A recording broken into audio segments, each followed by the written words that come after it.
Here is an item of daily use that you often find on your breakfast table. A simple loaf of bread reaches you as a result of several different activities. The story of a loaf of bread begins with a farmer growing wheat in his field. The wheat produced by the farmer is ground and processed into flour at a flour mill. The flour is baked into bread in a bread factory. The bread is transported to shops in different parts of a city and reaches your neighborhood shop from where you can buy it. All these activities that involve the production and distribution of products and services are examples of economic activities.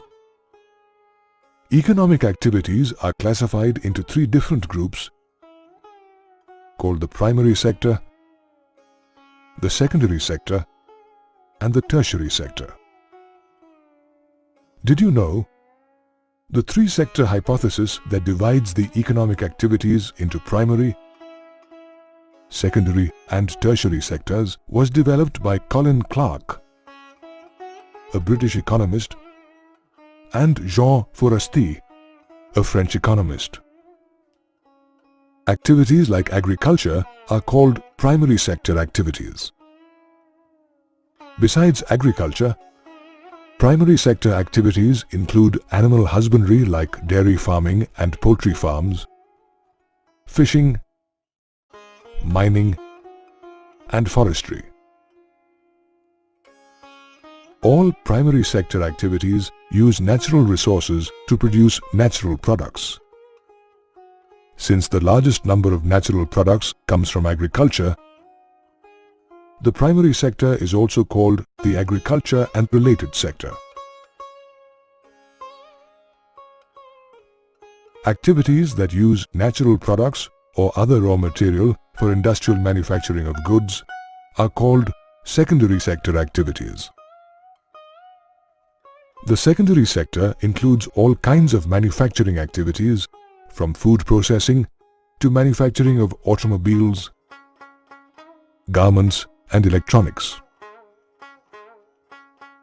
The secondary sector includes all activities involving the manufacturing of goods in small-scale or large-scale industries. Thus, the secondary sector is also called the industrial sector. Activities that support the manufacturing and distribution of goods produced in the primary and secondary sectors are called tertiary sector activities.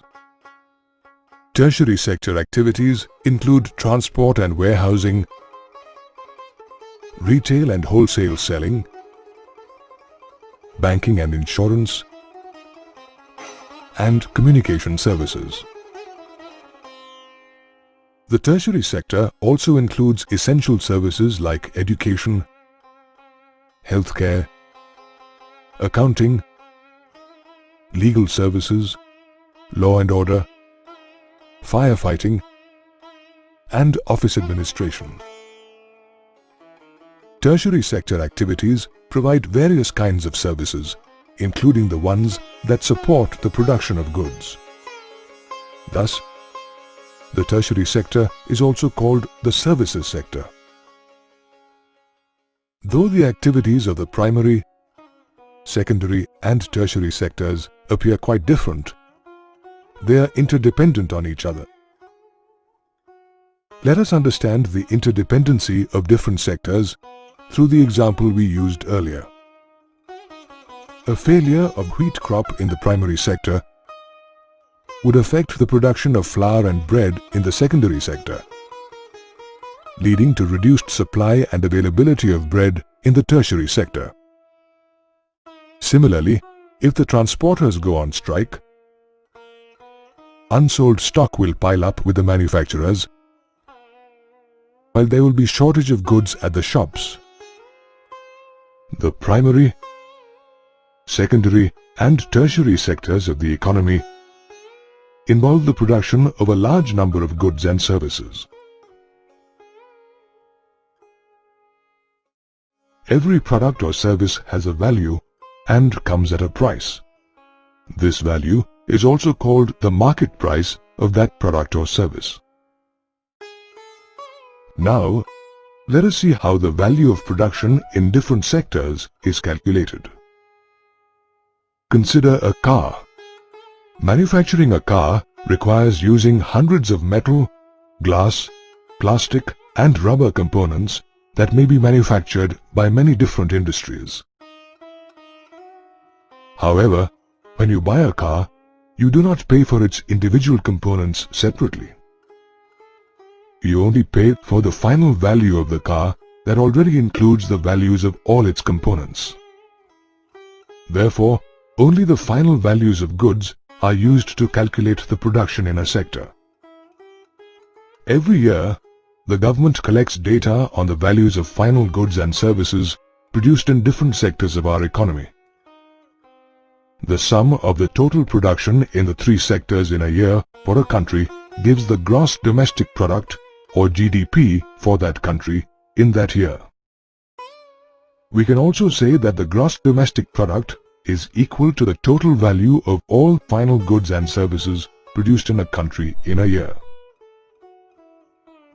GDP is a globally accepted indicator of the size and health of a country's economy. Let us now see how much different sectors contribute to the GDP of a country. Statistical data reveals that the contribution of different sectors to the GDP of a country depends on the state of development of that country's economy. An economy starts developing based on natural resources and products. Thus, at the initial stage of development, the primary sector is the biggest contributor to GDP.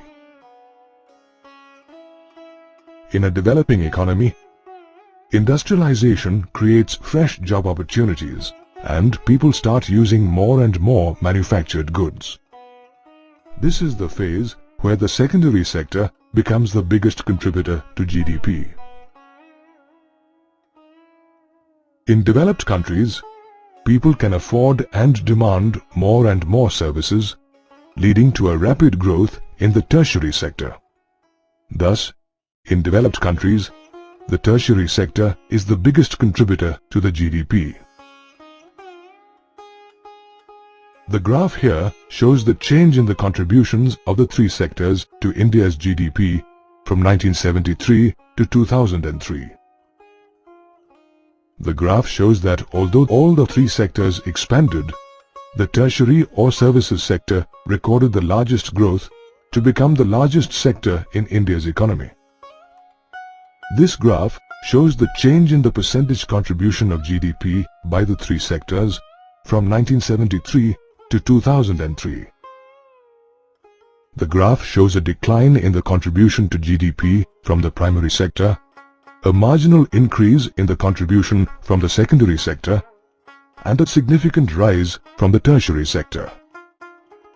Now let us take a look at the reasons for such a rapid expansion of the tertiary sector. The tertiary sector has expanded due to the government's initiatives for the expansion of essential services like schools, hospitals, banks, postal services, police stations, local administration, and the army. Another reason for the expansion of the tertiary sector is the development of transport, trading, and storage services to support growth in agriculture and industries. Rising incomes of people and a growing demand for better services like private schools and hospitals, and leisure services like dining, hotels, shopping, and tourism have also contributed to the growth of the tertiary sector. The tertiary sector has also benefited from the rapid development and expansion of communication and information services over the past decade. We have seen that in the 3 decades from 1973 to 2003, the tertiary sector expanded the most and became the largest contributor to India's GDP. However, the primary sector is the largest employer, with more than 50% of the working population engaged in it. As shown by the graph here, the increase in production in manufacturing and services is not matched by an increase in employment opportunities in these sectors. The primary sector employs over 50% of the working population, but has a share of only 25% in the GDP, which indicates its low productivity. The reason productivity appears low in the primary sector is that more people than required are engaged in agriculture. Though with more workers, the labor effort gets divided, removing a few workers does not affect agricultural production. Thus, some agricultural workers only appear to be employed. This is called underemployment or disguised unemployment. Given an opportunity, the surplus workers could be employed at someplace else, where they could work to their full capacity and increase their family's income. Many workers in the manufacturing and services sectors also do not find regular work and suffer from underemployment. Thus, there is a pressing need to create more employment opportunities to increase the productivity of our workforce. This brings us to the question, how can we create more employment opportunities? Building dams, roads and irrigation canals to improve rural infrastructure can generate a lot of employment for local people.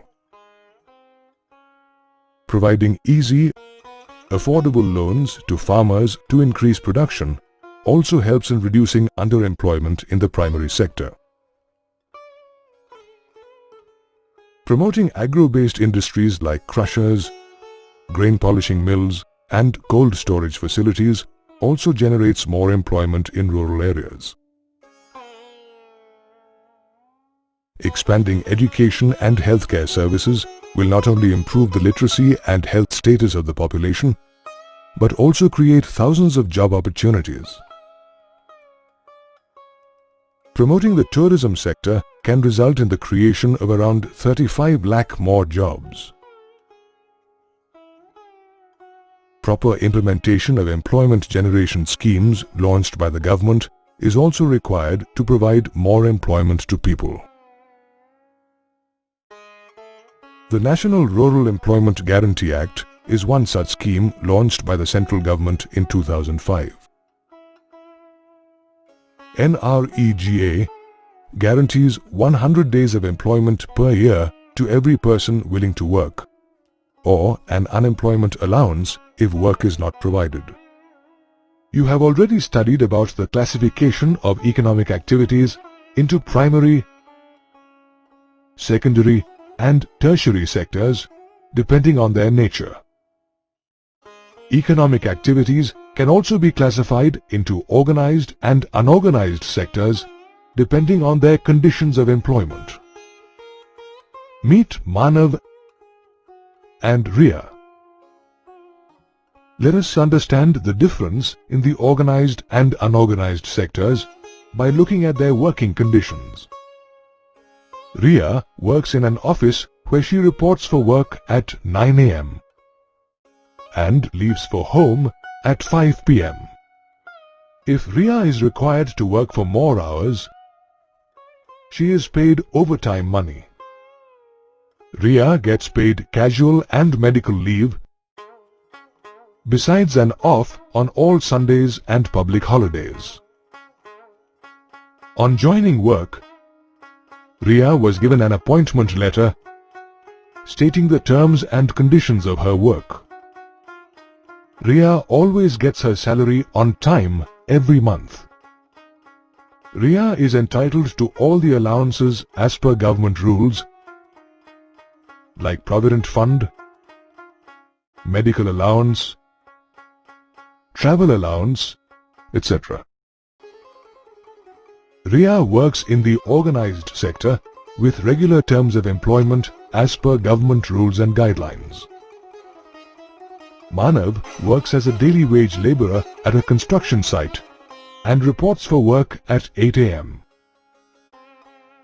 Manav is supposed to work till 5 p.m.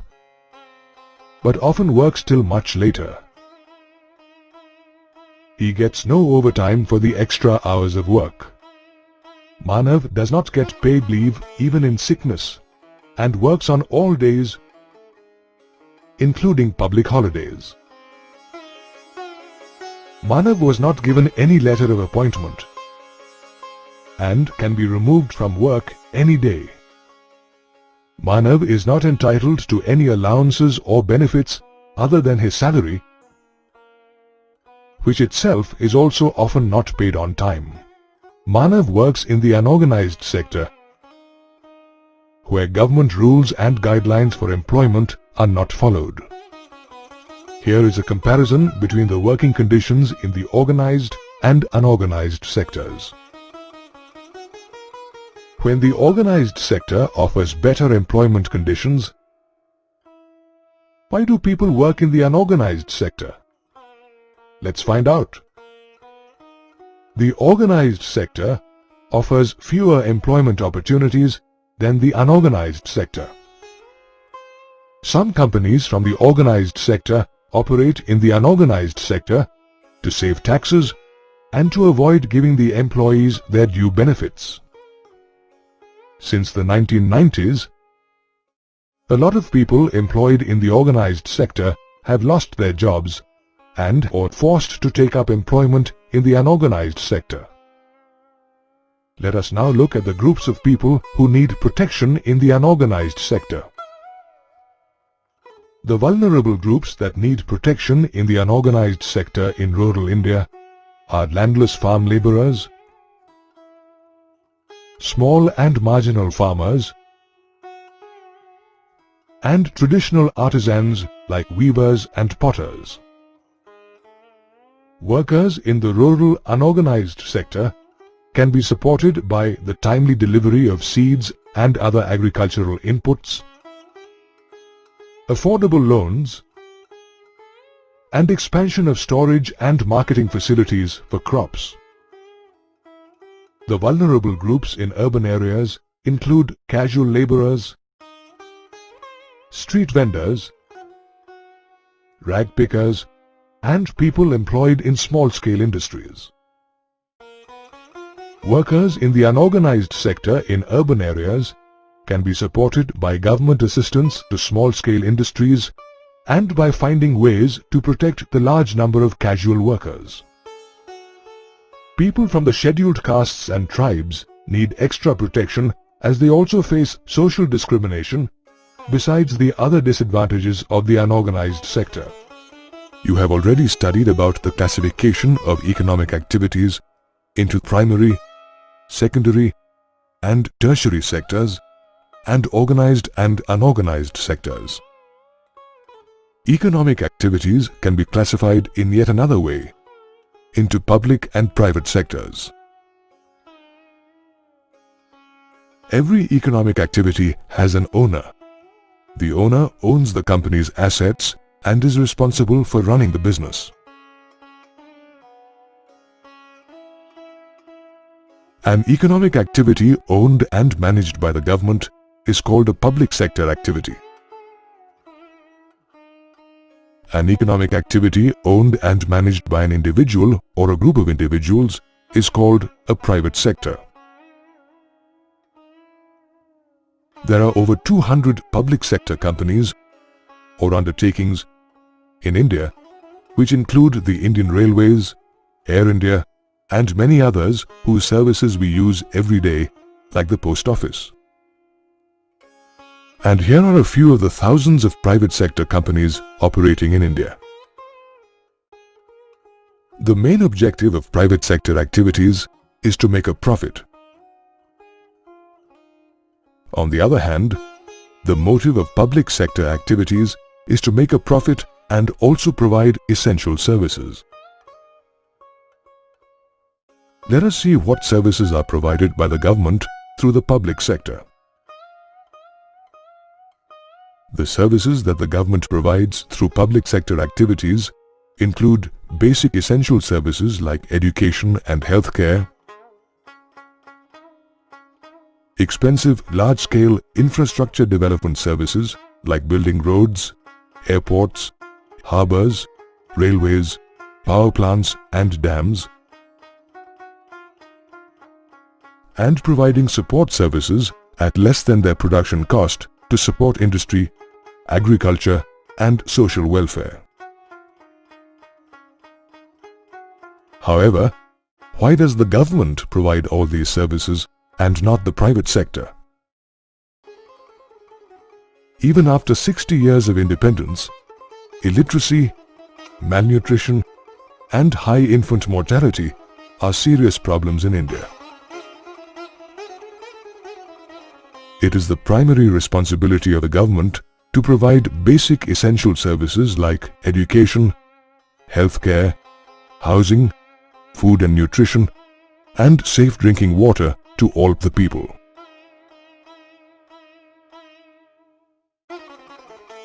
A country needs transport and communication networks and facilities for power generation, trade and commerce, etc. for economic development. Many such infrastructure development services are too expensive for the private sector to provide at a reasonable cost to the average consumer. Hence, such services are provided by the public sector. Private sector companies sell their products at a price higher than the production cost to make a profit and stay in business. However, the government bears a part of the cost for some commodities to make them available at a reduced price to some sections of society. Such support activities include providing power at subsidized rates to farmers and small industries, and providing food grains through the PDS to consumers at a price lower than the procurement price paid to farmers.